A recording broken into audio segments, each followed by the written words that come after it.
Hello दोस्तों, चलो शुरुआत करते हैं एक बहुत ही इंटरेस्टिंग वीडियो के साथ। और उसको देखते हैं। इसमें जिसमें दिखाया गया है कि हिंदुस्तान और पाकिस्तान की जीडीपी में ज़मीन आसमान का अंतर है। तो देर ना करते हुए आप लोग सबसे पहले चैनल को सब्सक्राइब करिए और बेल आइकन को दबा दें, जिससे समय समय पर आपको मेरी वीडियो को नोटिफिकेशन पहुंच सके और आप ऐसे ही बहुत ही इंटरेस्टिंग वीडियो का आनंद उठा सकें। देखें, पाकिस्तान में ना सिर्फ एक लेगेसी पे काम चल रहा है। एक बंदा जाता है, उसका बेटा आ जाता है, फिर उसका जाता है, तो फिर उसका अगला बेटा आ जाता है। तो अस्सलाम वालेकुम। वालेकुम सलाम। आपका नाम? उस्मान। अच्छा उस्मान, मुझे ये बताएं कि अगर हम पाकिस्तान की जीडीपी की बात करें तो इंडिया का एक सिटी है जिसका नाम है महाराष्ट्र यानी कि मुंबई। उसकी जीडीपी पाकिस्तान की जीडीपी के इक्वल है। तो क्या कहना चाहते हैं कि इंडियन एक स्टेट और पाकिस्तान ओवरऑल कंट्री की बात की जाए तो जीडीपी सेम टू सेम जा रही है, तो हम कहाँ पर फॉल करें 2022 के अंदर? देखें, ये कंपैरिजन बनता ही है क्योंकि पाकिस्तान 26 साल से एक कांस्टेंट स्टेट से जा रहा है। ठीक है, ये कभी ऊपर चल जाता है, कभी नीचे चल जाता है। 13 साल तक एक कांस्टेंट रहे हम हाई लेवल पे। ठीक है, ना नीचे थे ना ऊपर थे। अब उनकी एक सिटी हमसे आगे चलेगी है। इससे क्या पता लगता है? इससे ये पता लगता है कि हमारा इंफ्रास्ट्रक्चर ही पूरा है। लोगों को रोड्स बनाने आते हैं लेकिन उनके ऊपर दुकानें खड़ी करनी नहीं आती। सिंपल सी बात है। इससे क्या फ़र्क पड़ता है? आप फ्लाईओवर बना लोगे लेकिन फ्लाईओवर की नीचे वाली ज़मीन ज़ाया हो जाएगी। तो सिंपल सी बात है, इससे हमारा ही फ़र्क पड़ा है। वो उनकी एक सिटी इसलिए हमसे ज़्यादा है, तो कंपैरिजन नहीं बनता। ओके, 75 ईयर्स तक अगर देखा जाए तो पाकिस्तान की जो प्रोग्रेस है वो हमें इतनी ज़्यादा अच्छी नज़र नहीं आई है। इंडिया की बात करें तो उसकी प्रोग्रेस हमें अच्छी नज़र आई है। जैसे कि मैंने आपको बताया कि महाराष्ट्र की जो जीडीपी है वो हमारी जीडीपी के इक्वल हो चुकी है। अब जबकि पाकिस्तान की जो जीडीपी है वो भी देखा जाए तो काफ़ी लो है। उसके बाद पाकिस्तान की डिफ़ॉल्ट होने की सिचुएशंस भी काफ़ी ज़्यादा सामने आ रही हैं। तो इस बारे में आप क्या कहना चाहते हैं कि हमारे हुक्मरानों ने डेवलपमेंट पर तवज्जो नहीं दिया, आपस की लड़ाइयों पर ज़्यादा फोकस रहा है, उनका जलसे करवा लो, रैलियाँ निकालो, सिर्फ ये काम किया है। लेकिन दूसरे मुल्कों के अंदर जो उनके कह लें कि जो लोग गवर्नेंस कर रहे हैं, मोदी गवर्नेंस कर रहे हैं इंडिया के अंदर, उसने वो फिनोटिक बंदा है। फिनोटिक होने के साथ साथ उसने डेवलपमेंट किया है। देखें, पाकिस्तान में ना सिर्फ एक लेगेसी पे काम चल रहा है। एक बंदा जाता है, उसका बेटा आ जाता है, फिर उसका जाता है, तो फिर उसका अगला बेटा आ जाता है। तो ये लेगेसी जब तक ख़त्म नहीं ना होगी तब तक ना ही हमारा इंफ्रास्ट्रक्चर मेंटेन होगा और ना ही कुछ और होगा।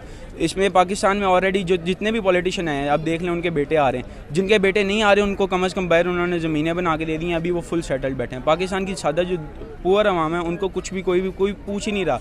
तो मतलब जब तक आप पूछोगे नहीं तो तब तक आपको कैसे मतलब कर ही नहीं सकते आप कुछ भी। ओके, पाकिस्तान में डेवलपमेंट नजर नहीं आते, लेकिन इलेक्शंस की बात चल रही है तो इमरान खान कभी कहते हैं असेंबली डिसॉल्व कर दो पंजाब के अंदर, कभी कोई बात करते हैं वो। तो आपको क्या लगता है कि इस सूरत हाल में इलेक्शंस होने चाहिए, असेंबली डिसॉल्व होनी चाहिए? क्या क्या सूरत हाल नजर आती है हमें? गवर्नमेंट तब जागती है जब पॉलिटिक्स में कोई ना कोई लेयर आती है। ठीक है, अब देखें अभी इलेक्शन आने वाले हैं ना, तो इसमें मतलब लोग ऐसे जाग रहे हैं। हर चीज़, अब रोड भी बनेंगे, अब हर चीज़ बनेगी क्योंकि इन्होंने दिखाना है आवाम को। वोट लेना चाहते हैं ना, बस दोबारा आना चाहते हैं। वही अगेन वही बात है, लेगेसी अपनी मेंटेन करना चाहते हैं। तो इसमें वही अगेन बात है, मेरा पुराना पॉइंट ही आ जाता है। तब तक कुछ भी नहीं होगा जब तक अगर आप ये लेगेसी वाला सिस्टम नहीं खत्म करते तब। सही होगा। Thank you so much. अस्सलाम वालेकुम। वालेकुम सलाम। आपका नाम? जुनैद जब्बार। अच्छा जुनैद, मुझे ये बताएं कि अगर हम इस वक्त पाकिस्तान की 2022 के अंदर जीडीपी की बात करें तो इंडियन स्टेट महाराष्ट्र यानी कि मुंबई के साथ उसकी बिल्कुल इक्वल जा रही है। वो एक अकेली सिटी है एंड पाकिस्तान एक ओवरऑल स्टेट की बात करें तो क्या वजूहत हैं कि हमारी जो जीडीपी है वो कंट्रोल में एक तो नहीं आ रही, सेकेंडली बहुत डाउन जा रही है, दूसरा हम इकोनॉमिक क्राइसिस से भी घिरे हुए हैं? बस सिंपल है कि हमारे वहाँ पॉलिटिकल स्टेबिलिटी नहीं है। दैट्स वाई कि पाकिस्तान को इन सब चीज़ों को फेस करना पड़ रहा है। तो पॉलिटिकल स्टेबिलिटी तो हम 75 ईयर से देख रहे हैं। जब पाकिस्तान आज़ाद हुआ पहले थी मतलब पहले 4 साल 5 साल कोई बात नहीं। वो एंड पे आके तो ऑब्वियसली आखिरी साल अगर वज़ीर आज़म चला भी जाता है लेकिन वो 4 साल अपने पूरे करके रहता है। मतलब 4 साढ़े 4 साल में वो एक टेन्योर पूरा ही होता है। 6-7 माह में ऐसा कुछ नहीं होता। लेकिन जो मौजूदा दौर के अंदर, जब मौजूदा इस साल में जो हालात हुए हैं वो बहुत बदतर हैं। एक्सपेक्ट नहीं किए थे हमने कि पाकिस्तान इस सूरत हाल तक भी जाएगा। लेकिन बस क्या करें, हमारे यहाँ कुछ ऐसे अब देखें ना, कानून सबसे बड़ी चीज़ होती है, लॉ, जिसके सहारे हम भी इस मुल्क में रह रहे हैं और हमें भी एक सिक्योरिटी के कल को हमें कोई आके नुकसान पहुँचाएगा तो हम लॉ का सहारा लेंगे। लेकिन सबसे मायूसी की बात और सबसे जो है अफसोस की बात कि हमारे मुल्क में लॉ नहीं है। जजेस जो हैं वो बिक जाते हैं। जजेस रात के 12 बजे उठ के वज़ीर आज़म को मुअत्तल कर देते हैं कभी किसको, क्योंकि उनको एक अथॉरिटी मिली है तो उसका वो नाजायज़ फ़ायदा उठाते हैं। तो ये सब लोग उनको पैसे खिलाते हैं, अपोजिशन वाले। और मैं नहीं कहता कि कौन बुरा है कौन अच्छा है, लेकिन बेसिकली दुख है कि हमारा मुल्क इस स्टेट ऑफ माइंड से गुजरा है और आवाम जो है बेचारी पिस रही है। तो बुरा है। बाकी इंडिया के लिए अच्छी बात है कि उनकी एक शहर की GDP जो है पाकिस्तान से ज़्यादा है। सही हो गया। Thank you so much sir. अस्सलाम वालेकुम। वालेकुम सलाम। क्या हाल है सर आपका? ठीक ठाक। अच्छा सर, मुझे ये बताएं कि मुंबई जिसको सपनों का शहर भी कहा जाता है, वहाँ पर देखा जाए तो बहुत सारे लोगों को एम्प्लॉयमेंट्स भी मिलती हैं, वहाँ पर बेसिक हब है एंटरटेनमेंट का भी। उसकी जो जीडीपी है वो इस वक्त पाकिस्तान की कुल जीडीपी से जाकर कह लें कि रिलेट कर रही है, मिल रही है, बल्कि उससे भी ज़्यादा है। तो क्या कहना चाहते हैं आपके उस एक सिटी की जो जीडीपी है वो पाकिस्तान से भी ज़्यादा है, मतलब हमारी ओवरऑल स्टेट की जो जीडीपी है वो इतनी डाउन जा रही है, तो क्या वजूहत हैं? देखें, एज़ कम्पेयर टू पाकिस्तान अगर इंडिया का देखा जाए तो वो बड़ा ज़्यादा तरक्की कर रहा है, बड़ा ज़्यादा ग्रो हो रहा है, और हैरानगी होती है कि उनकी एक स्टेट की जो जीडीपी है पाकिस्तान से भी ज़्यादा है। तो पाकिस्तान आप देखें, अब मेरे ख्याल से पाकिस्तान बैंकरप्ट होने के बिल्कुल नज़दीक ही है, और पाकिस्तान में कर्ज़ा बहुत ज़्यादा ले लिया IMF से हमने, और उनकी जो वो हमारे ऊपर जो कानून लागू कर रहे हैं वो भी हम इम्प्लीमेंट नहीं कर पा रहे।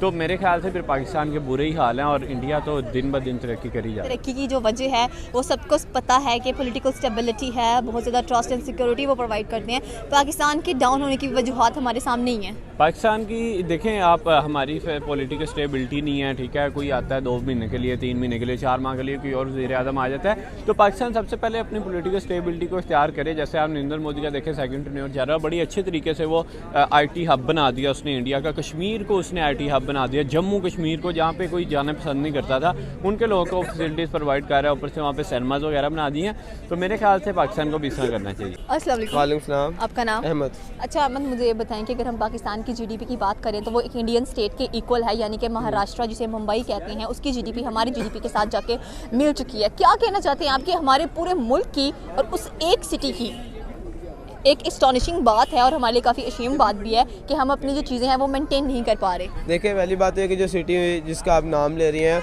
वो रखने के लिहाज से भी काफ़ी बड़ा है। तो एक देखा जाए कि उसको स्टेबल करना, उसको संभालना और मैनेज करना भी बड़ा मुश्किल होता है, लेकिन फिर भी इस चीज़ों को दूर रखते हुए उन्होंने एक अचीवमेंट हासिल की ये है कि पाकिस्तान की जीडीपी से ऊपर एक उनकी खाली एक सिटी की जीडीपी है। तो ये जो सारी बात जो फोकस होती है वो इस चीज़ के ऊपर होती है कि मेहनत जो है वो किस तरह की जा रही है, जो चीज़ें हमें अपने मुल्क को देनी चाहिए, जिस तरह के टूरिज़म के लिहाज से भी प्रमोट करते हैं वो अपने शहर को, क्योंकि पैसा जैसे बाहर से आएगा तो आप जीडीपी के लिहाज से, इकोनॉमी के लिहाज से ऊपर जाते जाएंगे, जो कि इंडिया अभी भी जा रहा है। और 2023 की प्रोडक्शन मैंने सुनी थी कि 6.1 जीडीपी के साथ वो दुनिया के फर्स्ट रैंक पे भी शुमार हो सकता है, टॉप 10 के रैंक में भी। तो पाकिस्तान कौन से रैंक पे फॉल कर रहा है? अभी तो आप देख रहे हैं कि क्राइसिस कितने चाह रहे हैं। अभी आपने खुद से तो बताया कि जीडीपी के ऊपर अगर बात करें तो पाकिस्तान के पूरे मुल्क की जीडीपी उनके एक शहर के मुताबिक है, बराबर है। तो पाकिस्तान के ऊपर जो तवज्जो देने की ज़रूरत है वो ये है कि हुक्मरान जो आ रहे हैं वो लॉयल होकर आएँ और काम करें, जो मुल्क के लिए सोचें और मुल्क को बेहतर करने की कोशिश करें, क्योंकि पाकिस्तान अभी इस्लाम के क्राइसिस से बाहर नहीं कर रहा है आहिस्ता आहिस्ता। तो उस लिहाज से भी देखा जाए तो काफ़ी पीछे जा चुका है, क्योंकि हमारे जो अपने पर्सनल ख़जाने वगैरह हैं वो सब खाली हो चुके हैं। हमारे पास कोई इतनी इनकम वगैरह या इतना बैकअप नहीं है कि हम इन चीज़ को सही तरह से देख के आगे चल सकें। सही हो गया, thank you so much. Finally आप लोगों ने वीडियो को देख ही लिया होगा और बहुत ही अच्छा लगा होगा आप लोगों को। यदि ऐसा ही हाल रहा तो पाकिस्तान एक दिन चाइना का गुलाम होना तय है। अगर अभी भी पाकिस्तान की गवर्नमेंट की आंख नहीं खुली तो एक दिन चाइना की गिरफ्त में पूरा पाकिस्तान होगा। और मैं पाकिस्तान के गवर्नमेंट को ये कहना चाहता हूँ कि वो हिंदुस्तान से तकरार पे ध्यान न देते हुए वहाँ पर अपनी जीडीपी को सुधारे और वहाँ के आवाम को ज़्यादा से ज़्यादा सुविधा मुहैया करने की कोशिश करें, और वहाँ की IT शिक्षा व्यवस्था पे भी ध्यान दें जिससे वहाँ के लोगों की भलाई हो। आप लोग वीडियो को ज़रूर सब्सक्राइब करिएगा और बेल आइकन को दबा दीजिएगा, जिससे ऐसे ही इंटरेस्टिंग वीडियो का आनंद आप लोग लेते रहें। और मिलते हैं नेक्स्ट वीडियो में, तब तक के लिए जय हिंद।